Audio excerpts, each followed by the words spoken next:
finally, after waiting for so long, I finally got my hands on the Sonic 3 plush set, minus Sonic the Hedgehog, which I'll get into later. So before I get started on the actual plushes, I want to talk about the box. This box is a lot better than the Sonic 1 and 2 box we've had in the past. So, straight up the renders, I mean, these are the same Sonic 2 renders we've had for a while now. But we got a new Shadow render. It's not that same one where he's just angry. He's new. It's a new render. And it looks amazing. This design is fantastic. Now, the back is just the logo. Sonic 3. It's just Sonic 3. That's all it really is. And inside the box has some little detail in it as well. It's overall a really neat display box. I really like this one. Oh yeah, I almost forgot about the tag. So this is the tag for Sonic 3. It's the same renders we've seen for, you know, Sonic, Tails, and Knucks. With Shadow waking up from the end of Sonic 2. That's a very odd pick for Shadow, but okay. And here's the back of the tag. Honestly, it's the most whatever Sonic tag, to be honest.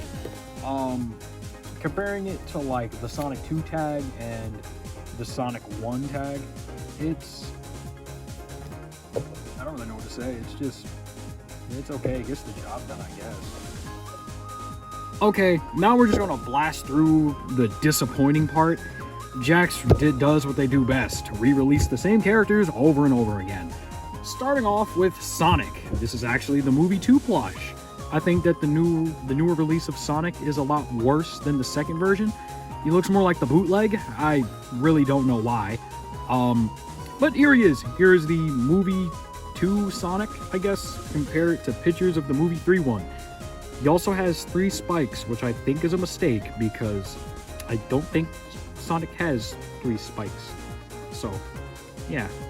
Then we got Tails, the only character in this set to actually be changed.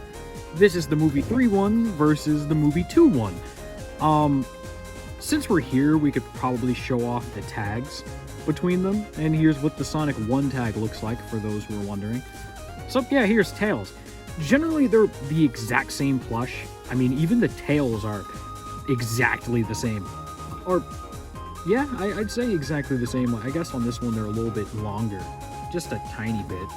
The only real difference between these is the color and the tusk of fur are different. I think that the newer Tails looks a bit more like Tails. Mine are both a bit deformed, so there's that. Next up is Knuckles. I feel like I was too generous on this plush the first time. Now, I really wish they would have changed Knuckles' design for the movie like how they did for the figures, but sadly, nope, he's the exact same, slightly different. I mean, on mine, he's a bit more... Like, I guess the skin tone's a bit different. His mouth still looks like he got punched in the damn face. Overall, they didn't really fix none of the problems with them. If anything, he's slightly worse. I think the dreads are a bit worse on this one than on the older version, which is surprising. Generally, these are just the same plush, but slightly different. Which, honestly... Yeah, the other 3 characters aren't really the best. As you can tell, they're exactly the same. I would just recommend going out and buying the Sonic 2 ones if you can, or if you already own them, just don't even bother. But the main highlight of this entire wave is Shadow the damn Hedgehog. He's back, he's here, the fearless year of Shadow. We finally got Shadow. So we finally got Shadow, the ultimate life form. And Shadow is definitely the best plush out of them all so far. And besides the whole what you see is what you get, let's just start off with him. Starting off with the face. I love the face on Shadow. His mouth. I like how the mouth on Shadow is black. It's not that weird clear fabric that's used on Sonic and Knuckles. I really like how they went black mouth instead. It makes him look a lot better than the other 2. Another good thing I like about this plush is the face. The face is nice. I like the face. It's good. The spikes are just fantastic. The red outlines, the red embroidery around the spikes make him pop out a lot more, and his giant red spike is really good too. And another thing I like about Shadow is comparing him to Sonic. Shadow actually has his Shadow's two spikes are actually stuffed, unlike on Sonic. So that gives Shadow a plus over Sonic.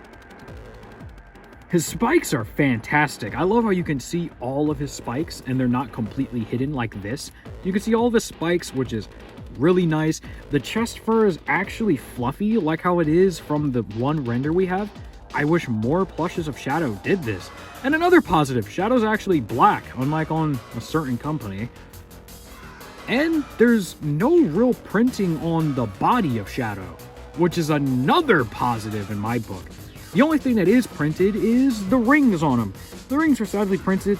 I think the printing is really okay. I don't really think they could have done a better job with this, but hey, you know, whatevs. And same thing goes for his shoes as well. I really like the bottom of his shoes. The printing is great. Now let's talk about the weird things about this Shadow. The first thing, he has 3 spikes for some damn reason. I don't know why he has 3 spikes. I don't think he's supposed to have 3 spikes. I don't really know. The movie isn't out. But I just don't think he's supposed to have these. Another weird one is kind of funny. He doesn't have any damn fingers. Yeah, he doesn't have fingers. Tails and Sonic have fingers. If I can find Tails. Yeah, see? Tails has fingers. So the fact that Shadow doesn't is, very surprising. Overall, besides this plush is good, I think he's the best plush of Shadow we've got from Jakks Pacific. And continuing what I did in the past, we're going to be comparing Shadow to his older counterpart, the original Jakks Pacific Shadow. And the movie one is so much better. He just beats him in every way. This plush just is so much better. The movie Shadow is so much better than this guy. In every way. Every good thing that this Shadow does, this one does better. Which is honestly, I feel like you can look and see. The only good thing this Shadow has going for him is the bottom of his shoes having more detail. Which, you know, that's the only thing this poor guy has going for him. Overall, my thoughts. I feel like if you're someone who's buying this, you don't really need to buy the Sonic, Tails, and Knuckles. If you already own them, they scale really well. Shadow is not bigger or smaller than them, like how Jakks normally tends to do with their re-releases. They're the exact same height, so there's no need to buy the other characters. You can easily just get Shadow, and he would fit in perfectly with your Sonic 2 ones. And in a way, the Sonic 2 plushies look a lot better than the Sonic 3 ones anyway, so I don't really see a point in that. I think Shadow here should be the only plush you should try to go for. And I think Shadow and Sonic are the most common anyway. So if you see the set, I would just recommend picking up Shadow. He retails for around $9, $15 depending on where you go. The same as your average Jakks plush. Now as of right now, you can find him at Walmart. I'm not sure for Target, but he can mostly be found at Walmart. And I would highly recommend picking him up. He's definitely one of my favorite plushes to come out this year for Sonic. And overall, I cannot wait for that 13-inch Shadow to come out if this one looks really nice. So, that's it for this little short video. Thanks for watching. I kind of ran through this thing pretty quickly. But before I end it, I'm going to be doing some comparisons.